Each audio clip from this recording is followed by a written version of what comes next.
Les fédérations de pêche et de protection du milieu aquatique s'engagent au quotidien pour les milieux et leurs espèces. Voici quelques exemples.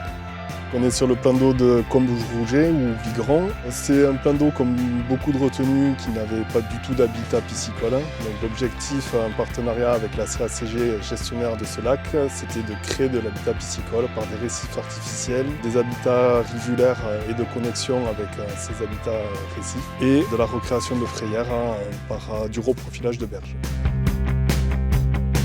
La faune piscicole, pour accomplir son cycle de vie, a besoin d'un milieu en bonne santé. Un travail sur l'habitat est nécessaire. Comme par exemple ici où la Fédération de pêche est intervenue dans le cadre du projet de reconnexion pour les poissons migrateurs en exportant une partie des matériaux présents sur le site afin de permettre un réengraissement de la Dour. L'intérêt ici de ce réengraissement est principalement pour deux espèces, la lamproie marine et la grande alose, présentes historiquement en abondance sur le bassin versant de la Dour, mais en déclin comme dans la majeure partie des bassins versants français. Un travail en partenariat avec les acteurs de l'eau et du territoire permet d'agir efficacement pour les milieux aquatiques. Une attention particulière est portée aux zones humides.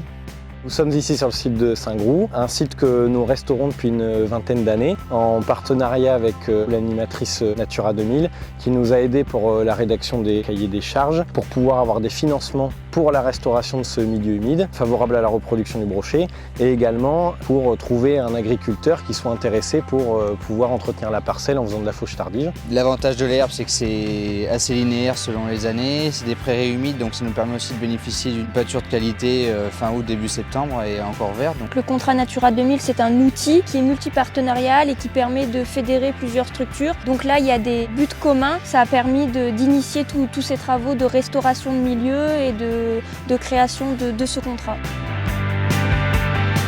Une adaptation collective au changement climatique est nécessaire. Ces partenariats permettent la mise en place de projets d'aménagement innovants afin de suivre les fonctionnalités des milieux et d'obtenir des retours d'expérience constructifs.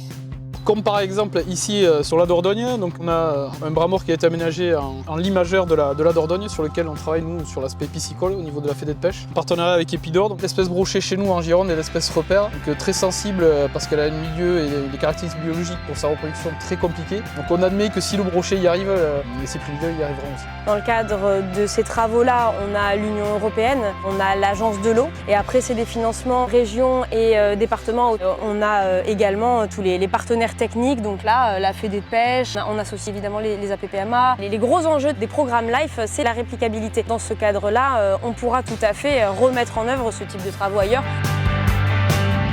Les pressions sont multiples et nécessitent des réponses techniques concertées. Les compétences hydromorphologiques et piscicoles des fédérations sont mises à disposition des syndicats et autres structures gémapiennes. Passion et expertise au service des milieux.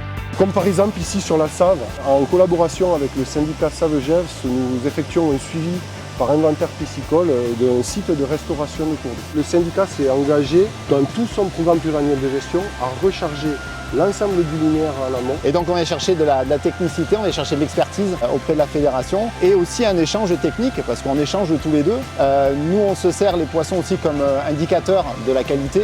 On sait que s'il y a une altération de l'hydromorpho, donc la chaîne trophique est cassée, donc on peut vite mesurer en fin de compte l'impact de cette altération.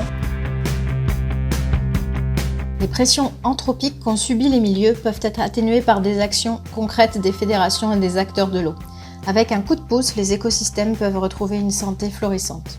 Comme par exemple ici sur la Belle en Dordogne où on peut retrouver grâce aux partenaires financiers qui sont l'Agence de l'eau à Dour-Garonne, le département de la Dordogne ainsi que la région Nouvelle-Aquitaine, une rivière d'origine et en bonne santé.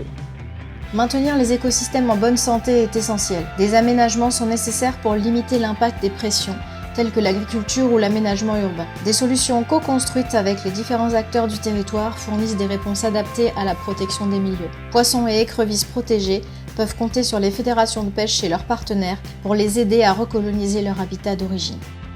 Donc le volet gestion et protection des milieux aquatiques va consister à mettre en place des travaux ou des actions qui vont permettre d'améliorer l'habitat pour les populations piscicoles et les populations d'écrevisses. Comme par exemple ici une descente aménagée directement en cours d'eau où on a mis une clôture pour que les vaches ne puissent pas aller piétiner mais juste s'abreuver. Le chantier du coup il consiste ici à restaurer des habitats pour l'écrevisse à pattes blanches. C'est un ruisseau qui présentait des impacts notamment avec le piétinement du bétail qu'il pouvait y avoir, donc il remet en suspension des particules fines qui va colmater le milieu ou qui va élargir carrément le ruisseau et donc réchauffer également l'eau. On a pu réaliser ces travaux grâce au financement notamment de l'Agence de l'eau Adour-Garonne et de l'Adriane.